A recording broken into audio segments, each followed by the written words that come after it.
بنعمته تتم الصالحات، والصلاة والسلام على خير الأنام نبي الهدى والرحمة محمد بن عبد الله عليه أفضل الصلاة وأتم التسليم. الجمع الكريم، أسأل الله تبارك وتعالى يتقبل منا الصيام والقيام، وأسأل ربي أن يختم لنا بخاتمة السعادة. وقبل ما نقادر من هذا البيت وفي هذه الأيام وفي هذه الليلة كما أشار الأستاذ، أسأل الله أن نكون من الذين يدركون ليلة القدر. وإن نسيت لا أنسى وأنا في هذا المنبر في هذه الساعة أسأل الله أتوجه إلى ربي ولي ثقة برب البرية أخانا وحبيبنا عبد القادر إدريس، ويصلي معنا في تلكم الزاوية من الزوايا هذا المسجد بما هو مريض، يجبر نفسه إلى بيت الله يصلي الجمعة، تمت المعدودة وأزف الرحيل، فلا نقول إلا ما يرضي الله، وهذا سبيل الأولين والآخرين. أسأل الله يتجاوز عن سيئاته ويتقبل حسناته، وأن ينور قبره، وأن يرفعه في عليين، وأن ينظر إليه بنظرة رحمة في هذه الليلة. إن ربي على كل شيء قدير وبالإجابة جدير. آمين. الإخوة الكرام، ولعلي أقول هذا ختام وأشكر الإخوة الدعاء تأخذ الفرصة وأتكلم أكثر منهم، وأسأل الله ما قلت أن يكون خالصا لوجه الكريم. اليوم أيها الأحبة في الله، في معاني حقيقة الكلمة تكلم الله عز وجل في التنزيل، واسمعوا أيها الأحبة في الله وإن كنتم على دراية ولكن من باب الذكرى لأولي الأبصار. قال ربي جل في علاه في التنزيل: حتى إذا جاء أحدهم الموت، ولا شك المقيم على سفر، حتى إذا جاء أحدهم الموت ولا يعرف الموت إلا المقتدر وهو ذاهب إلى الله، حتى إذا جاء أحدهم الموت قال رب ارجعوني لعلي أعمل صالحا فيما تركت، كلا إنها كلمة وهو قائلها ومن ورائه برزخ إلى يوم يبعثون.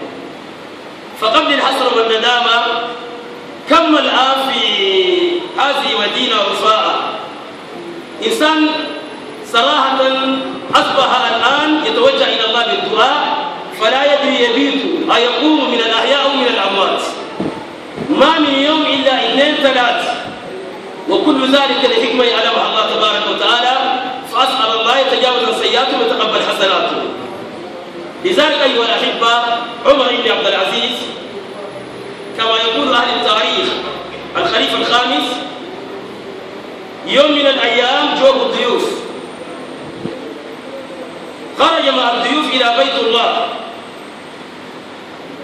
وصلى، وقبل ما يخرج عنده غلام والآن عمره 8 أو 9 سنوات، قال: هيا إلى بيت الله للصلاة يا غلام.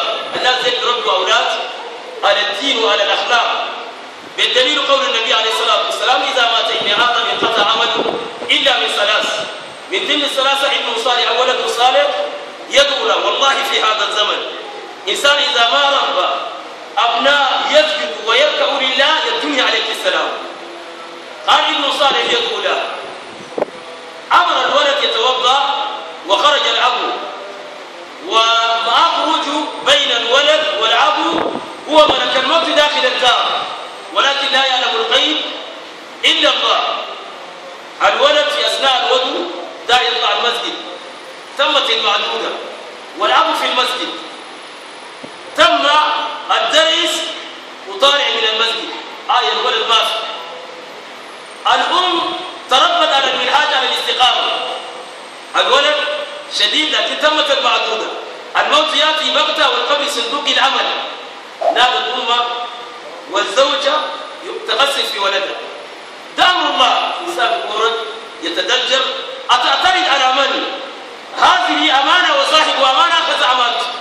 المرء عندها دين، بدل تهيئ الولد عشان قبل ما يجي القوم قالوا جاهز، الأب جا داخل الأم وخالة المرأة جوا يغسل الولد، طلعت لزوجة أكرمته أدته موية يشرب، بعد ما كمل الولد يغسل فيه. دي الآن رأي شنو الآن؟ مثل هذه المرأة والله حسيت معلش تقلق عليك انت ذاتك، لماذا تبكي تبكي؟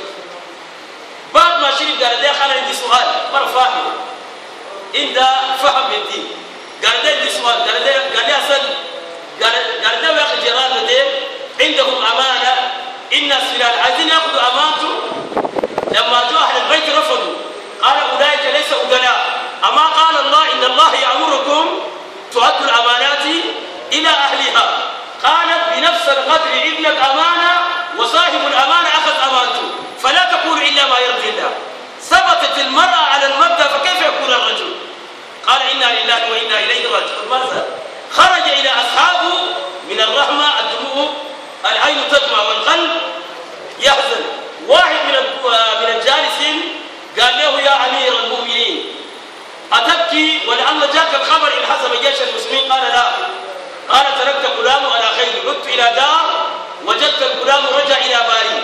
قال حياك الله واحسن الله اليك، هذا الغلام ما جرى عليه القلم، وربما يكون شافعا لك يوم القيامه. قال لي حسبك، والله لا ابكي على غلام ولكن ابكي اليوم دخل ملك الموت داري اخذ هذا الغلام فلا ادري قدر ان دخل بمن يخرج، بي انا او بام الغلام. فبكى الجميع، كفى بالموت واعزا، من لم يرزق الموت فلا واعز له. فهيئوا نفسكم الى لقاء الله.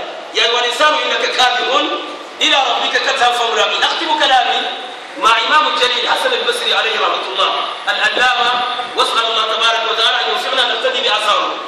عنده درس في المسجد، انتهى الدرس من المغرب لصلاه العشاء، وقسم زي ما دائما الاستاذ يقول الدرس لما يبدا اي ما شاء الله سنه الجناز 4 صفوف، مما زول يقول الكرسي ما شاء الله الناس ما شويه تشوفهم 4 5 مساكين. فحسن البصري عنده درس كميه من الطلاب جلوس، اذن الاذان وقف الدرس بين الاذان والاقامه في فتره وجيزه. بعد ما انتهى من الدرس طلاب العلم بدأوا يتكلموا كلام مباح، كلام مباح مش شمارات. الان الشمارات مش عند النساء يا كافي البلد تكسر رجال، نسال الله العفو والعافيه. فبدأوا يتكلموا كلام مباح. قام الامام الجليل خرج حسن البصري آتي من المسجد، لما جاء داخل الدموع تنزل تبع شغلين. قالوا لا يا امام ما يبكي، ما يبكيك يا امام. قال اما انا تذكرت امرين. ما هذا الامرين يا امام؟ قال والله تذكرت امرين يا ويل الناس ان لم يرحمهم الله بليلتان. اول ليله يبيت الرجل مع اصحاب القبور.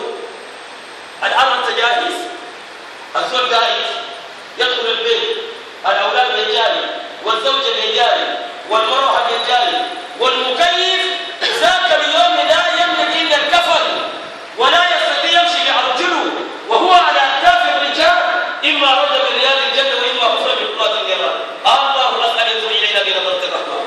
قال يا ويل الناس من ليلتان. اول ليله يبيت الرجل مع اصحاب القبور، ليله كادت تنتفض صبيحتها يوم الدين، اما كتاب بيمين واما بالشمال فبكى الجميع.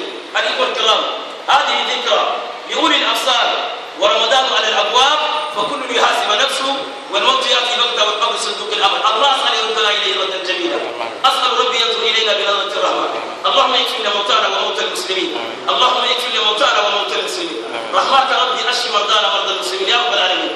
اللهم ربي انت ربي لا اله الا انت سبحانك اني كنت من الظالمين.